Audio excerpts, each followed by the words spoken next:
Hi, everyone. Welcome to the Wild Scenic Film Festival workshop series. Today, we have a very special presentation from Alan Myers and Annie Mellon about regenerating paradise. Alan Myers is a second-generation Paradisian, director and co-writer of A Message from the Future of Paradise, as well as founder and executive director of the nonprofit Regenerating Paradise. Annie Mellon is a bodyworker, homesteader, dancer, co-writer and associate producer of A Message from the Future of Paradise, as well as collaborator of Regenerating Paradise. You can view their film at the Wild Scenic Film Festival in the Nature #1 or Local Love session. Again, if you're just joining us, we have a special workshop for you today about regenerating paradise. We have Alan Myers and Annie Mellon here with us. Right now, I'll turn it over to Annie and Alan. Thanks so much, Cody. Yeah, ideally we would be in a room with you all. Instead, we're peering into a laptop just like you. But that's what these times call for. So we're doing things differently, and that's really the spirit of this presentation. And with our introduction, as a disclaimer, we're not psychologists, we're not disaster experts or academic researchers, but what we are is we're individuals who've been thrust, like many of you, into sense making through personal or cultural community upheaval. And we're curious about this process, and we look forward and we see on the horizon many more disturbances, and we're curious about how to better adapt ourselves and to navigate those disturbances. Yeah, I mean, the truth is we're living through them right now. They're happening every day. I've been really fortunate to be connected to a group of wise and inspired folks from Paradise, the Ridge area, and beyond. Our board is made up of some really wonderful folks who've been mentoring and really ushering us into ideas that can shape the future. So together we're working as a nonprofit called Regenerating Paradise. You can check it out at regeneratingparadise.org. And as we go through this in presentation, please engage with us, ask questions. We want to be here and do this in a participatory way. For Regenerating Paradise, our mission is to reweave the social fabric that regenerates us. And so for this presentation, we'll share our journey with disaster, with disturbance, and share our evolving understanding of community sense making. We'll talk a little bit about what it is in theory, and then share two sort of case studies from Tohoku, Japan, and from Paradise, California. And here we begin.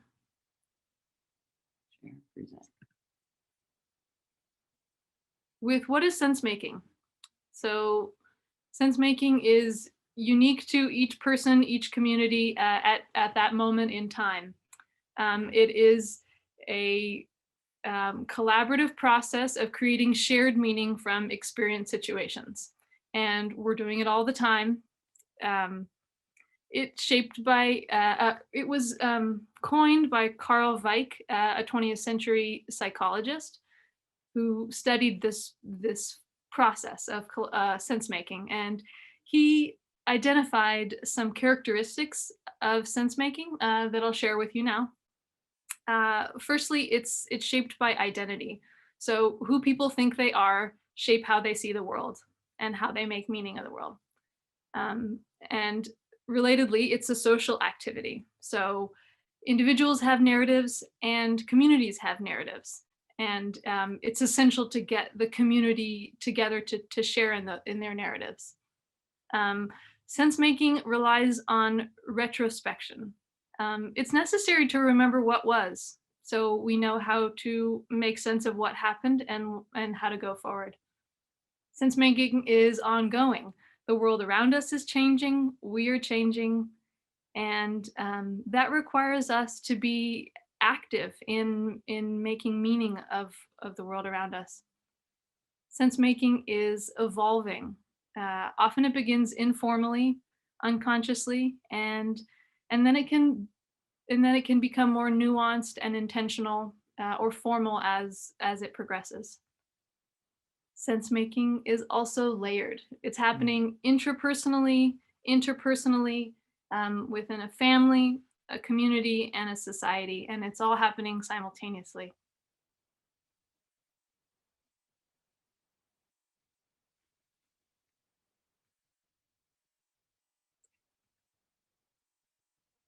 Yeah. So if this is a natural process, why talk about it? So sense making is happening constantly. It's often an unconscious, organic process.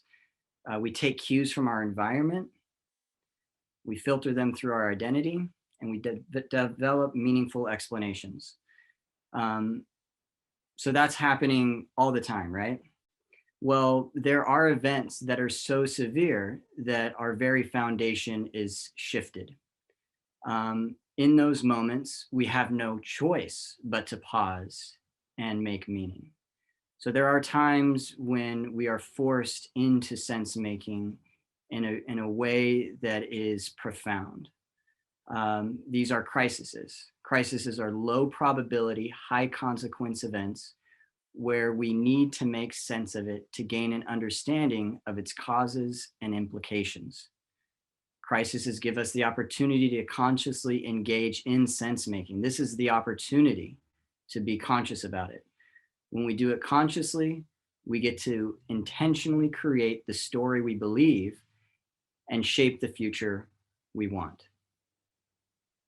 So we have a little framework here. It's up on the slide. The first step is sharing our story. We come together and we share what we've experienced and what we're seeing, what's being filtered through our identity, and we share that with our community, and we find places of overlap. So again, we're doing it as an individual, we're doing it in families, we're doing it as a community. Through that, we're making sense of what happened.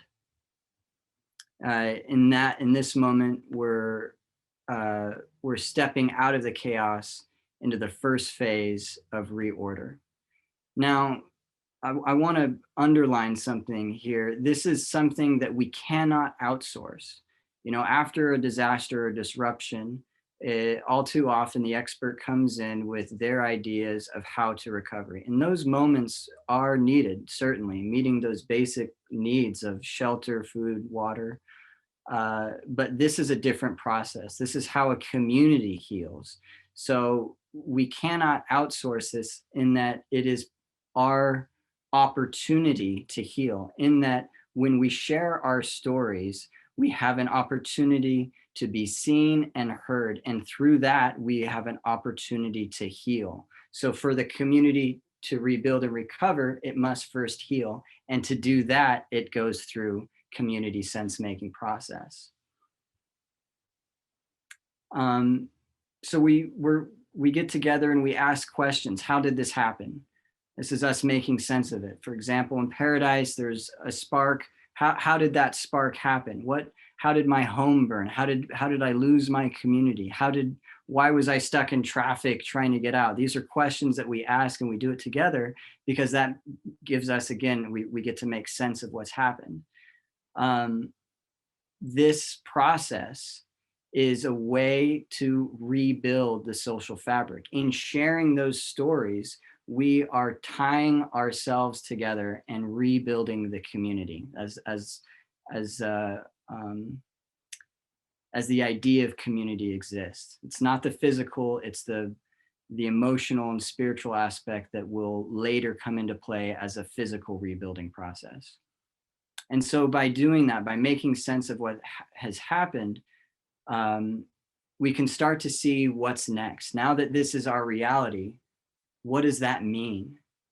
And by identifying that, we can start to orient ourselves towards a possible future. And we do that as individuals, and we do it as a community.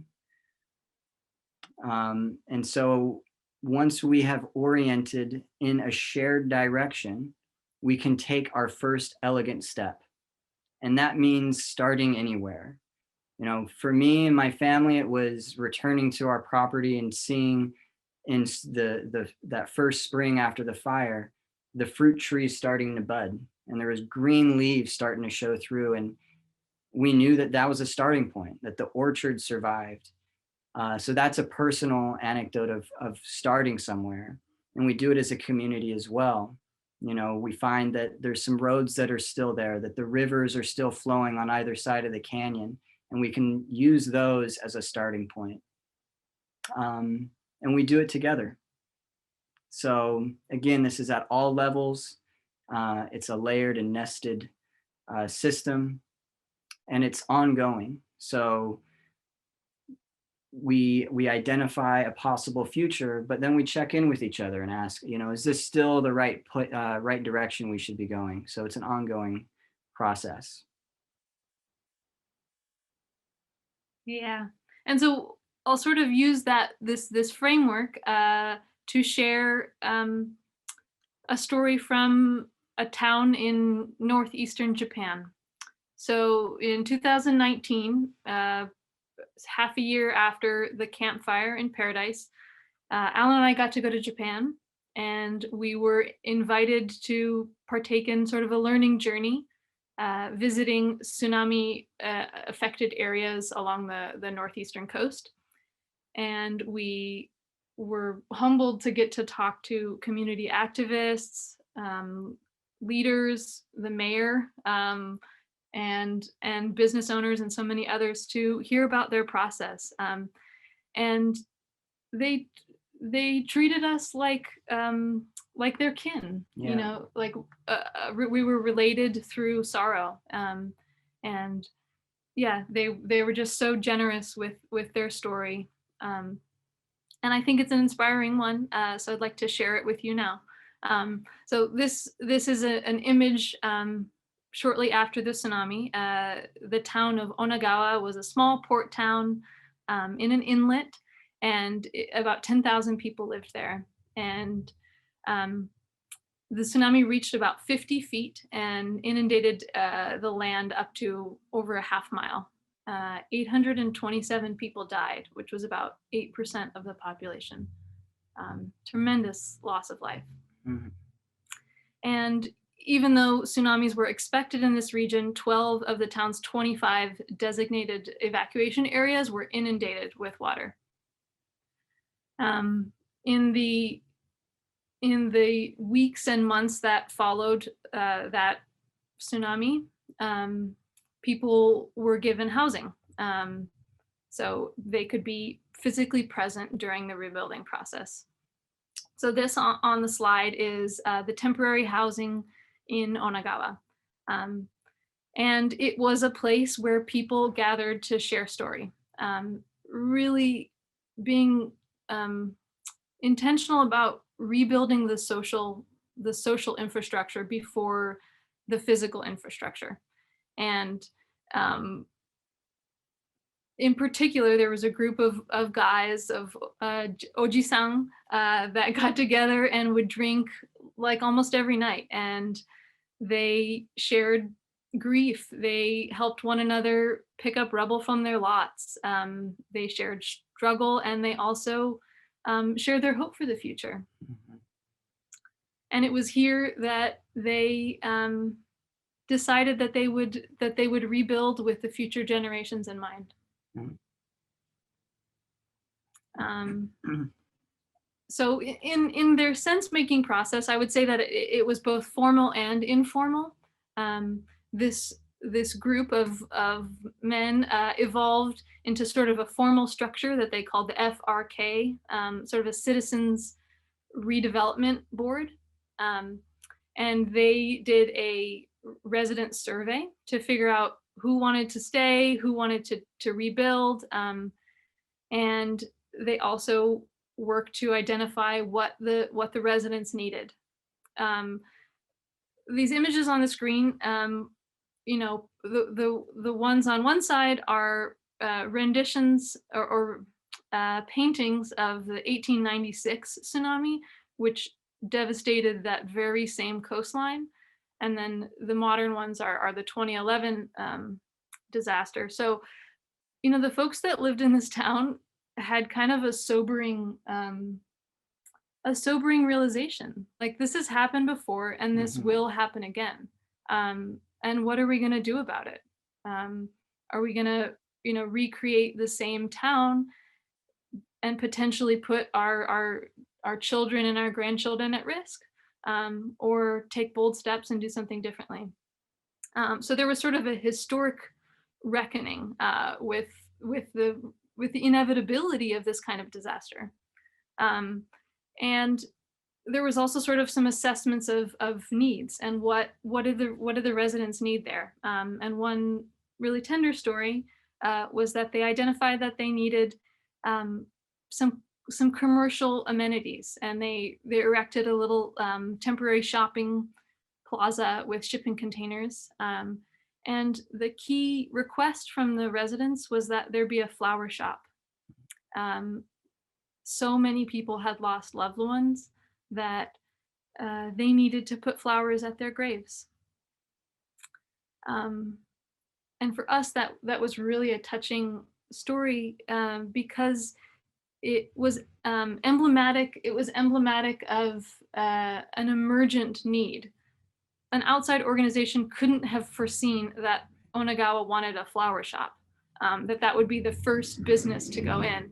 And so this process really had to be done at the ground level by the people affected, for the people affected.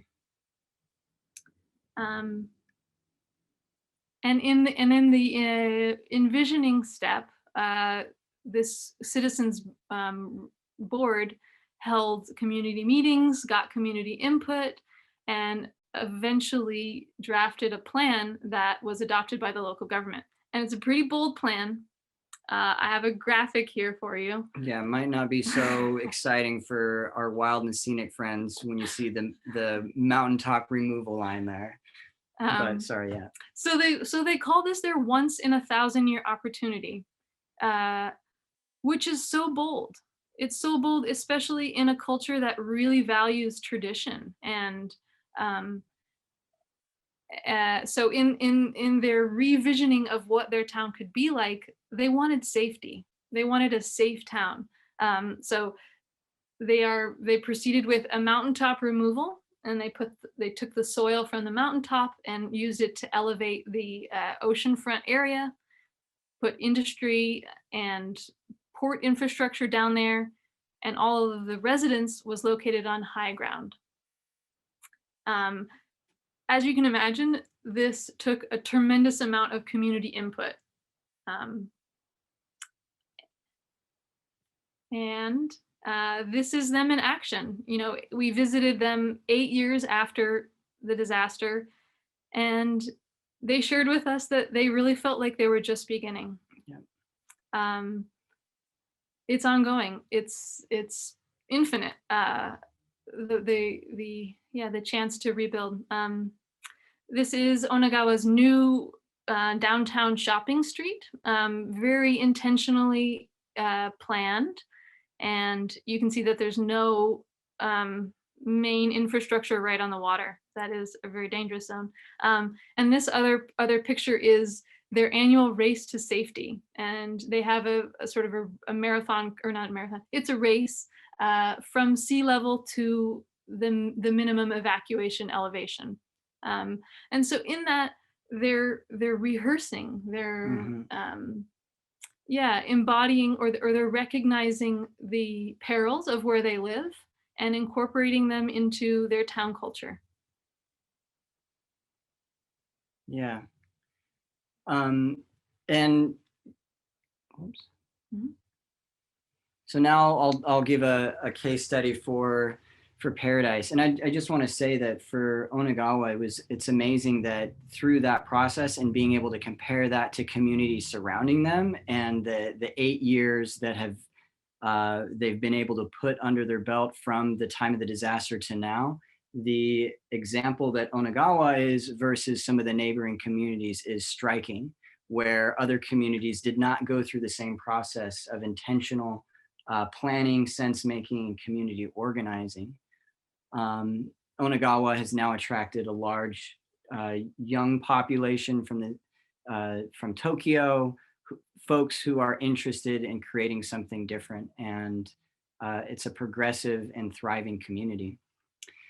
So Paradise, this is where I'm from. I was born and raised in this western facing Sierra rural mountain community. It's before the fire, there was about 27,000 people there.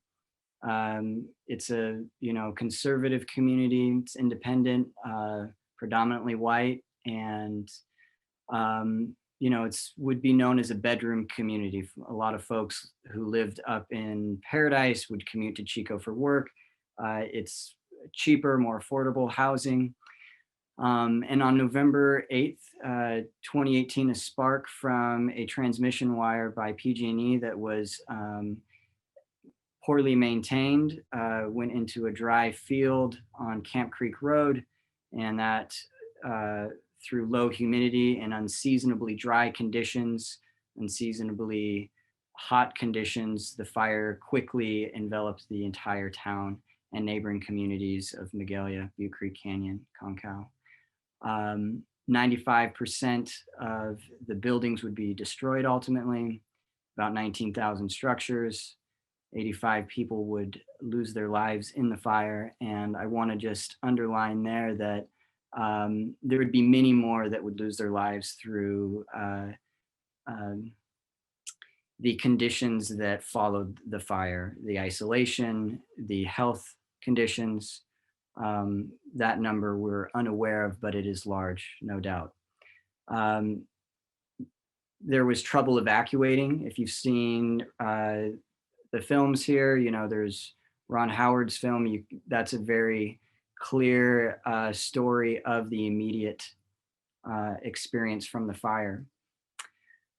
And so people left. There was nobody in the town for about a month as it became an evacuation zone. And so we gathered in neighboring communities of Chico and Oroville, and we'd get together. Here's my buddy Ev Duran with his tatted up arm, says Paradise there. Fantastic filmmaker, arguably one of the best documentaries on Paradise, all its name implies. Check that one out. We got together and would share our stories, what we loved about Paradise. This is, a couple weeks after the fire, and we would do this regularly, almost every night, get together and share what we were experiencing. And that's that first step, right? Going back to that model. And we were displaced. So we were doing it through social media, people who couldn't be in Paradise anymore, who were, displaced into Reno or across the country. Campfire survivors were in every state and are to this day. These were informal, but it was a way for us to make sense of our loss. It was a way for us to mourn and grieve. And through that pain, we were able to identify our love. And through that love, we were able to take steps in a rebuilding process. So those gatherings became a little bit more formal. Here we see, this was going up into Paradise and communities sharing their story. I was doing a portrait project and meeting with families, about 60 families in the ashes of their home, taking their portraits and listening to their story. And it was a way for me to make sense, and I think for them as well. So we'd listen and share. We put on the first meeting in the town through Regenerating Paradise. This is the start of our nonprofit. That photo on the community realignment gathering. Before the town council was there, we were getting people together because, folks would show up at a council meeting and express their anger and frustration, rightly so, but it was an ill-equipped town council with a 3-minute time slot to share your frustrations, and a town council that didn't really necessarily have the tools to do anything about it. So we started having our own meetings where we could share our frustrations and spend a lot of time doing it so we could heal. And through that, we identify what we lost, but we also identify what we have. and through identifying those resources, we can rebuild. Those meetings became a little bit more formal. The town council, through the Butte Strong Fund, adopted a long-term recovery plan. Through Urban Design Associates, they came in and they asked the questions: what was it about that made Paradise what it was? What do you want to bring forward? What is it that you want to let go of? What were things that weren't working? So this is all citizen led. This is all community member led. And in that process, we strengthen our social fabric, and that creates a foundation for the next time that there's a disaster, we are already more resilient. So it's an ongoing process. By identifying those values, we can start to also identify a possible future. We can start to orient ourselves towards a possible future. And we do so through community sense making. That's not only within our own environment, but we're listening to mentors and friends in neighboring communities. Here's an image of Lake County and listening to folks from the Cobb mountain region of Lake County who were also devastated by fire, and learning about their process. And this is the step at which the film, A Message from the Future of Paradise, was from which it was inspired. So in the Urban Design Associates process, the community of Paradise recognized nature and community as the top two values that make Paradise Paradise. And so, yeah, the film was an exercise in making visible a possible future that incorporates those values into every decision. And so I would say that the film was an aspect of this envisioning of the future. Yeah, it's one of those natural steps where if we come together and identify those values, it got put into a book that was ultimately adopted by the town. But the idea is that we want to continue to inspire and continue to orient towards that future. And so the film is that made visible. And I want to stress, this point that that Annie said, that it's a natural step that we identified our values, and for Paradise, it was nature and community. And I want to just say there that Paradise, again, it's a conservative community. So our friends in the Wild and Scenic, we know we're pretty progressive, we're environmentally minded, and we're having a hard time identifying how we can bridge that gap at times. Well, when we can just talk about them as human values and remove some of the trigger words, then we'll find a pretty common place that we can start from. And for Paradise to say nature and community are its top two values, I think is really promising and hopeful for communities around the world who are also looking at a rebuilding process. So moving on, we start acting, we start making, and the film, I would say, is a place of action. It is ongoing. On the slide, you see the Paradise Revival Festival. This is an event that is produced by Regenerating Paradise, where we bring in the community. And people will ask us, well, how do you start gathering people to talk about these things? Well, think of any of your favorite gatherings. It's tough right now to think about them. We're making best with what we have, but it often has food, it has music, it has, joy and laughter, but it also has, for us, it has a sense of intention around identifying those values. So we bring in the local nonprofits that are doing work in the community so they can share what they're doing. And it's an opportunity for the community to ask questions and also say, I have an idea, this is what I would like to see. And so on the right there, you see Open Mic for Ideas. This is an ongoing event that we're producing where community members can show up and share their idea that they want for the future. And then we're there as a board to mentor those into reality by connecting them with resources. So we're still doing this. It's happening every day. And we're going to stop sharing. Yeah, it was really meaningful for us to come to to think about these topics, especially right now. This has been the year of disruption, and I think all of us have had to engage in sense making. There's been, acute disruption. Yeah, natural disasters, loss of loved ones, tragedy all around. But there's also been ongoing, yeah, little like micro disruptions that accumulate to instability. And how who we are as we bounce back from crisis um, informs how we will respond to the next crisis. And that really feels like an inevitable truth, that there will be uncertainty and disaster in the future. And so it behooves us to be intentional about how we ride those waves, to build resilience. Yeah, and just reflecting personally, like 8 months into the pandemic, I was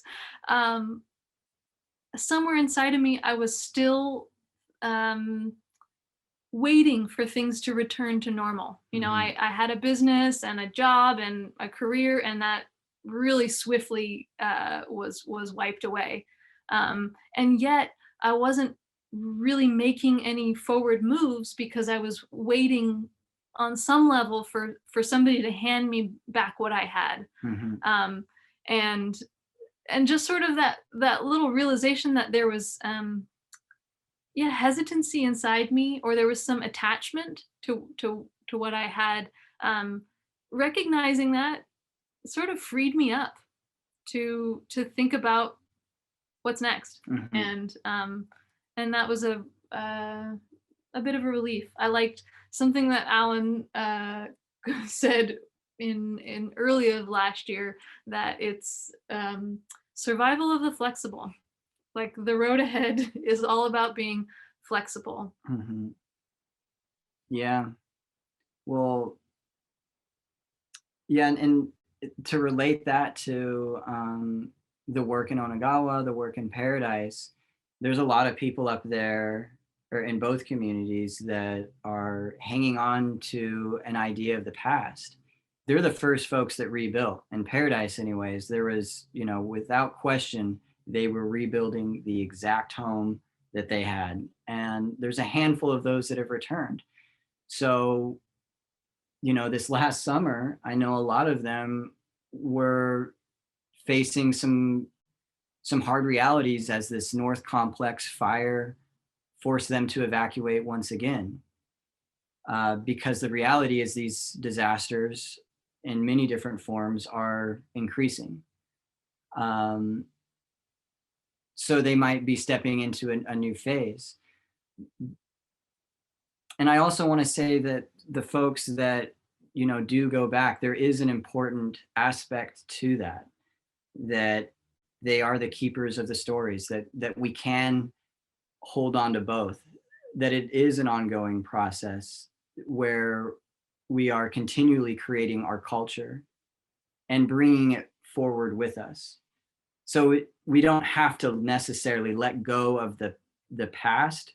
It can be a story that continues with us, but hanging on to it so tightly or closely limits the possibility to opening up to an alternative possible future.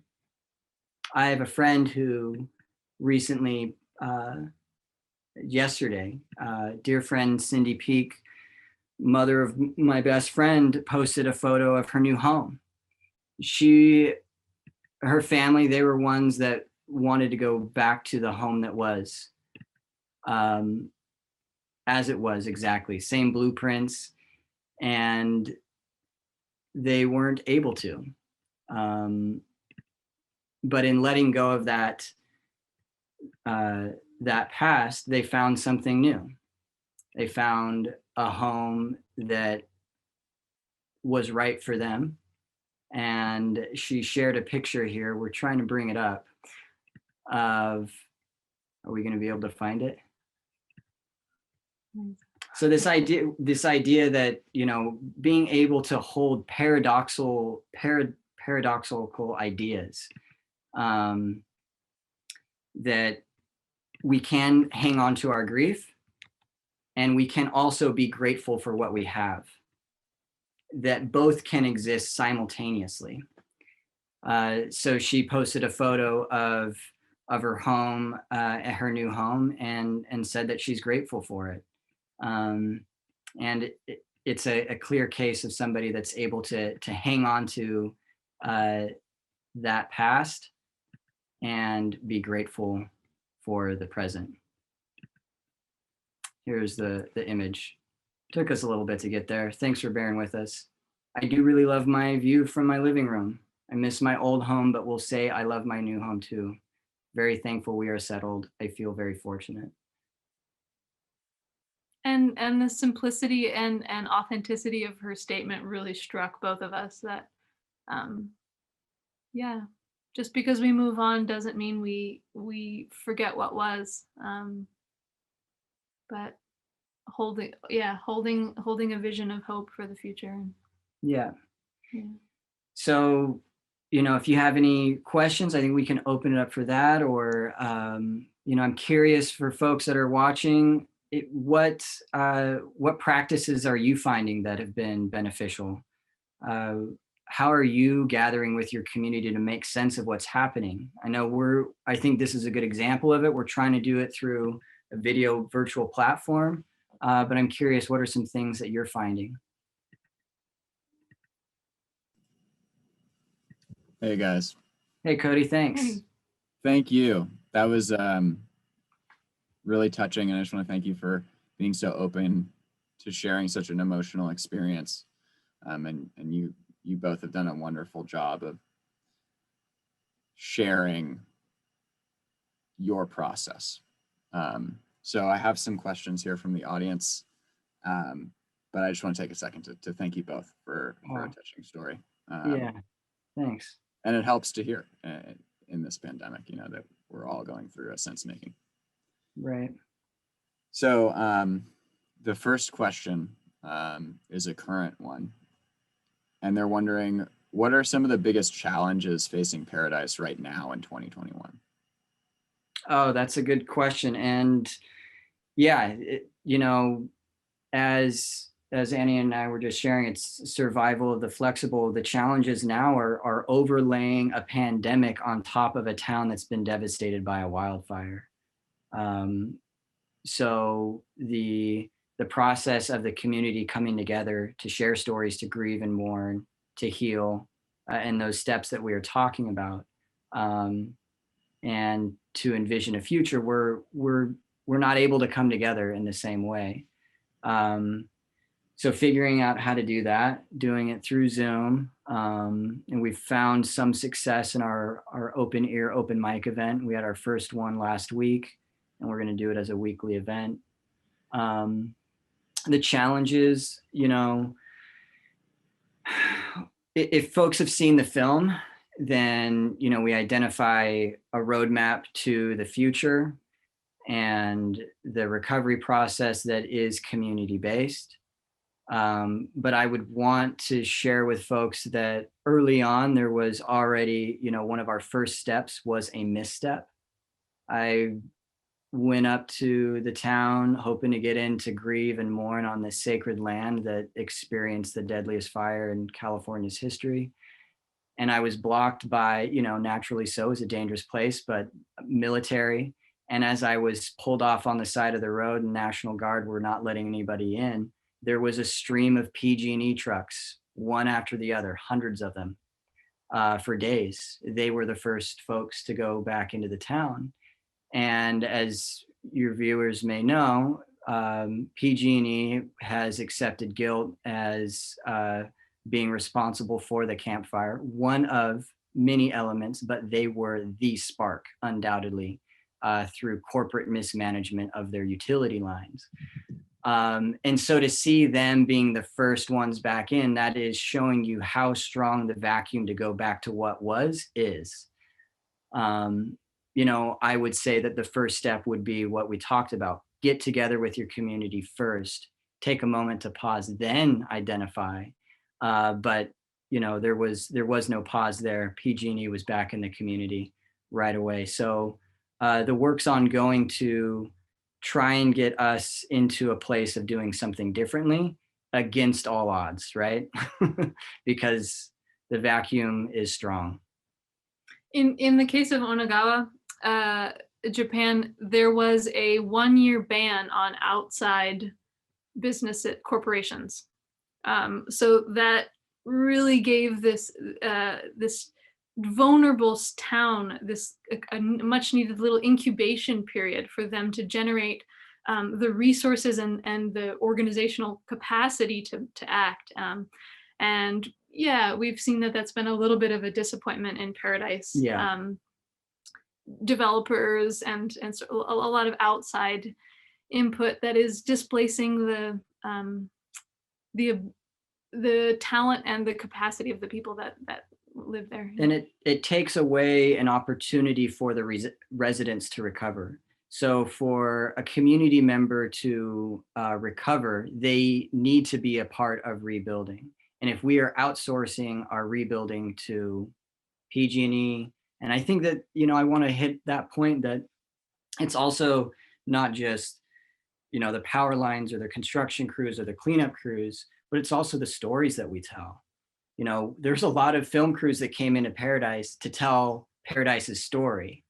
And there's a lot of talent on that ridge that I would have much preferred to see elevated to a platform to share their story.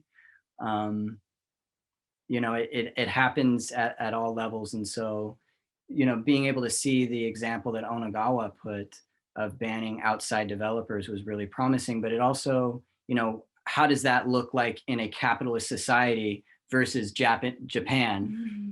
We have, you know, our strengths and weaknesses, and being able to identify our strength, I think Paradise would say it's independent, you know, pull yourself up by your bootstraps. They're innovative. They're going to do things. And Japan's collective. So how do we leverage the strengths that we have, but also be aware of the weaknesses at the same time?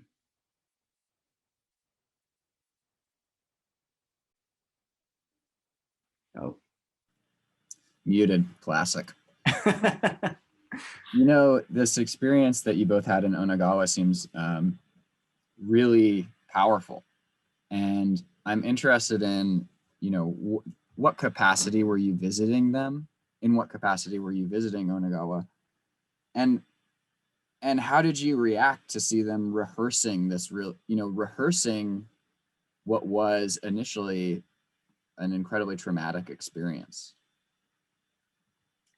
So we were taking a break from the work in Paradise. I was running into what's called, you know, disaster fatigue. I was doing the initial response stuff of like getting gas cards, buying tarps, and just doing crazy hours. And we needed to step away. And Annie grew up in Japan, so we were going to go see that. And one of our board members and mentors, Dr. Bob Stilger, who does disaster recovery work in communities around the world, had been in Onagawa shortly after the triple disaster. And so he connected us to the community. And then we co-produced a podcast for Shareable about what we learned.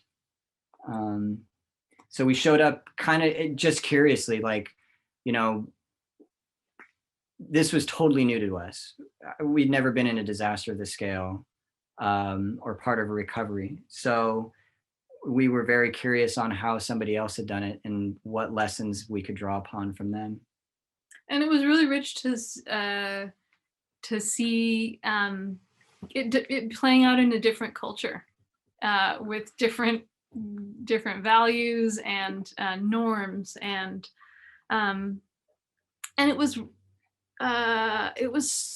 it was exciting. There was, Yeah. they had this kind of joke or that, oh, you've caught the Onagawa virus, because people go there and the energy is infectious. This is pre-pandemic. Sorry. Careful with the word virus. Sorry. But we have the Onagawa virus.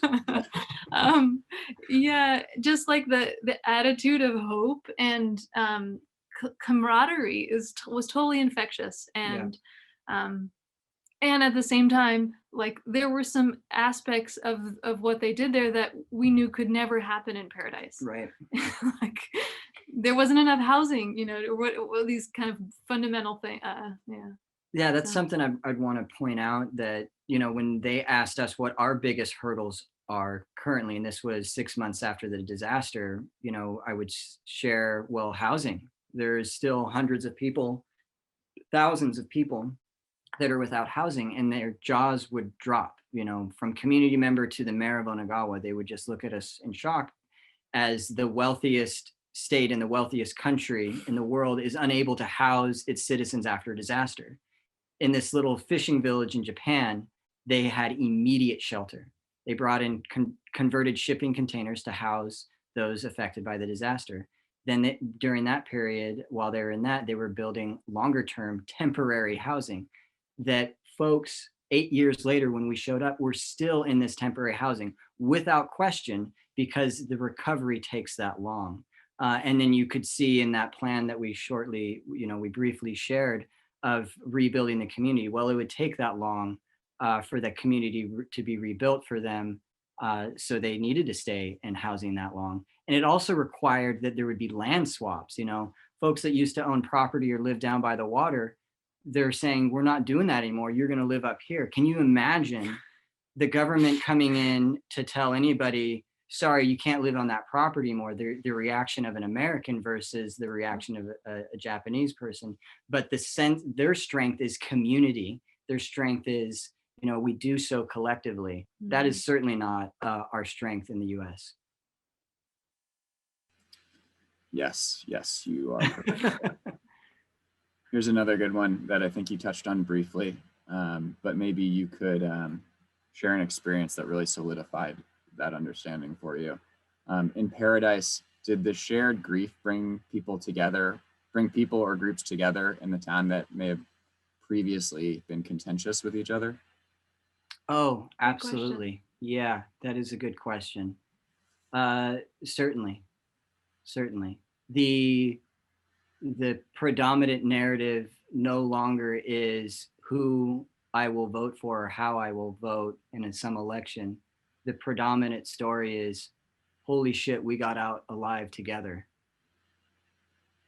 And people did so hand in hand. I mean, the stories of people evacuating and going through what they did through fire, stopping and, you know, pulling people who were escaping by foot and getting them in their cars, just incredible stories that drew people together in a shared fate that tore down any other illusions of separation. And, you know, to keep that spirit alive, to keep that idea of community ties is really our work at Regenerating Paradise. Like, how to keep that as the focal point is our work, certainly. Yeah. So you suspect that solidarity will last if you focus on it?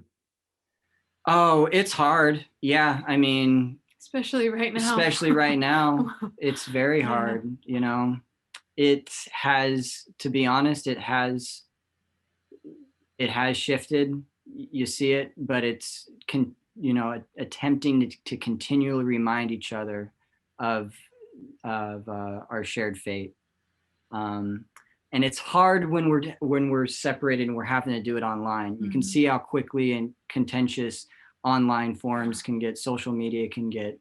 But when we're face to face and we're, you know, we got a photo of our home that burnt down in our pocket, or we have a trinket that we pulled out from the ashes, and the person next to me has that, the person in front of me has the same, you know, that same experience, then all that other stuff goes out the window.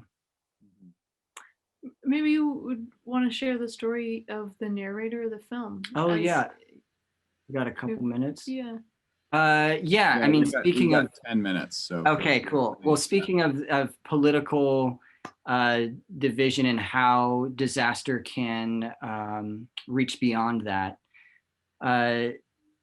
you know, I finished this film in a hurry. It's 70,000 images stitched together, and I still didn't have a narrator. Annie and I wrote it together, and we needed a voice, and mine wasn't going to cut it 50 years in the future. So looking for a narrator, I was pointed to the former mayor of Paradise, Woody Culleton, who has this wonderful gruff voice. If you've seen the film, you know what I'm talking about. Well, he and I hadn't met in person, but he knew my dad, small town. Before the film was to premiere at the anniversary of the fire, I went to meet with him at an event in Paradise.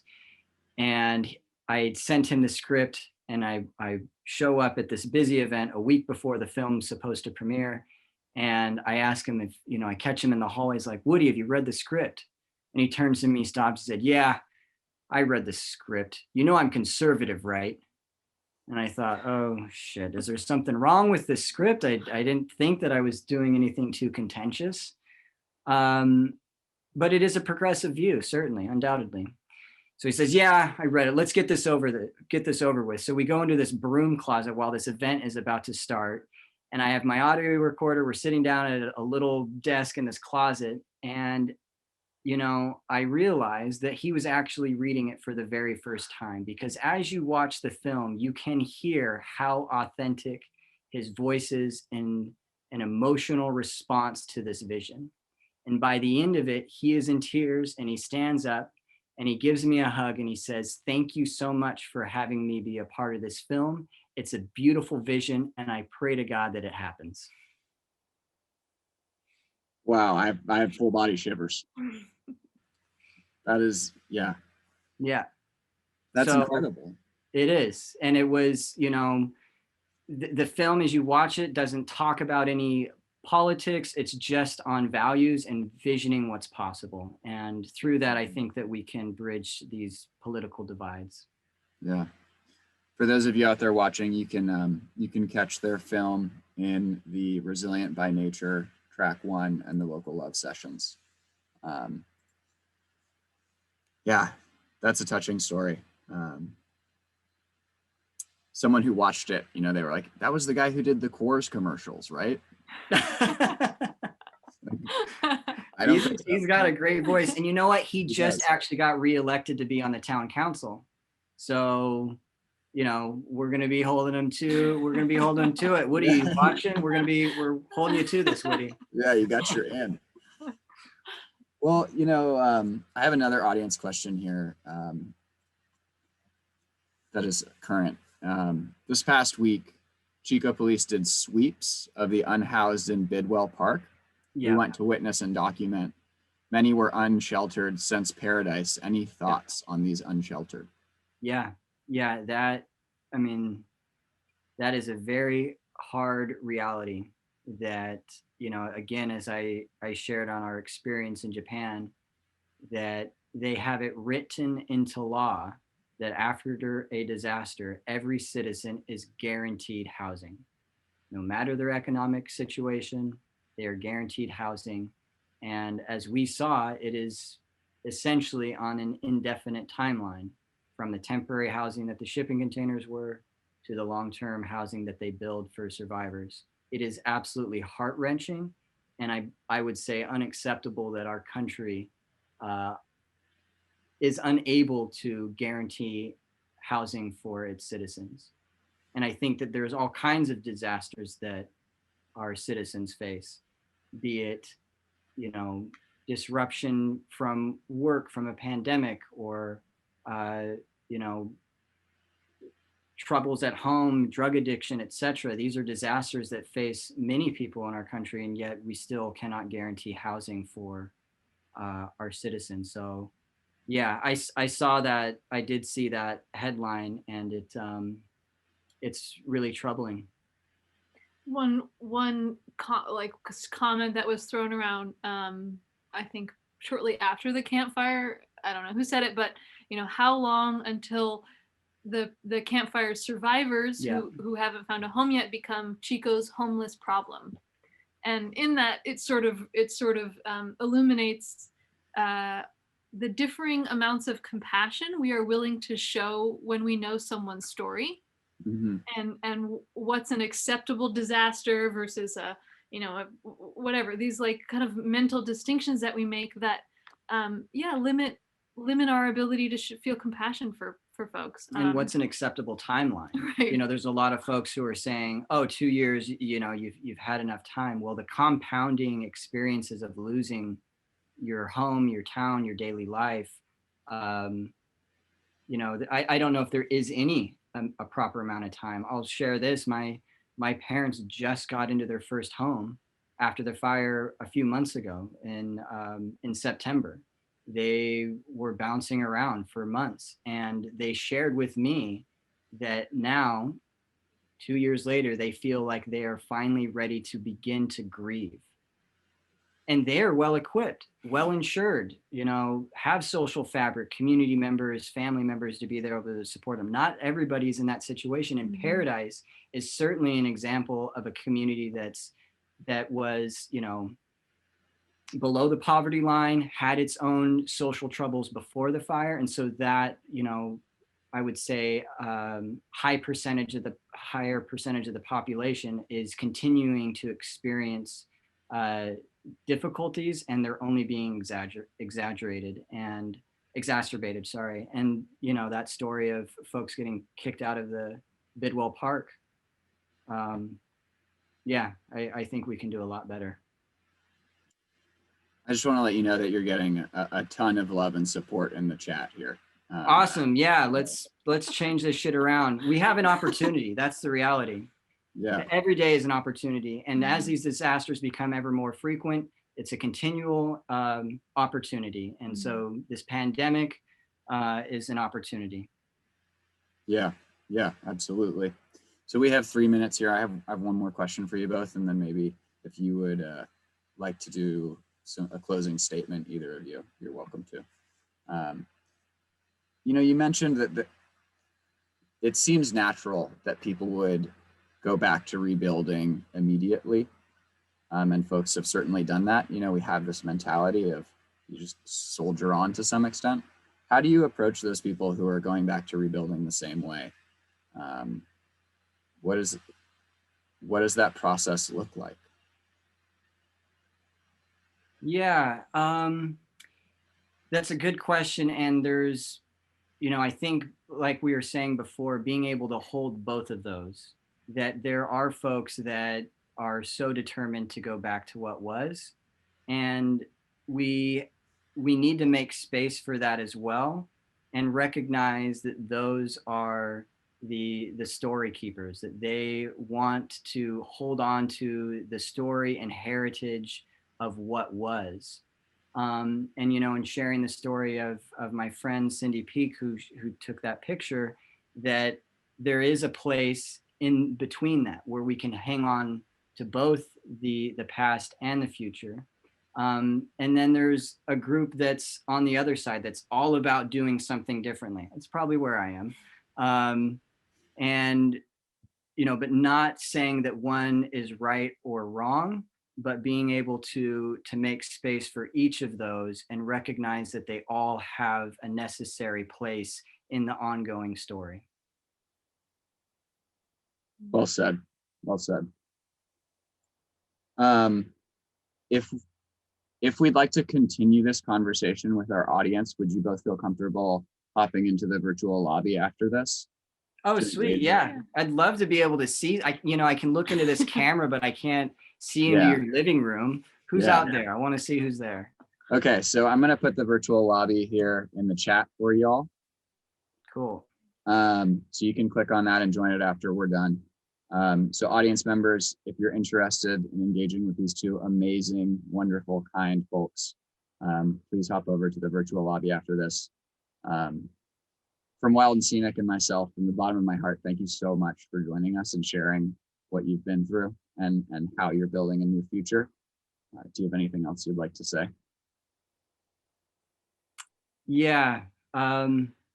Keep the light on, folks. Leonard Cohen said that the cracks are there to let the light in. And when there is disruption, that crack is a gaping wound, but through that wound, anything's possible. So yeah, thank you for having us, Cody. Yeah. Annie?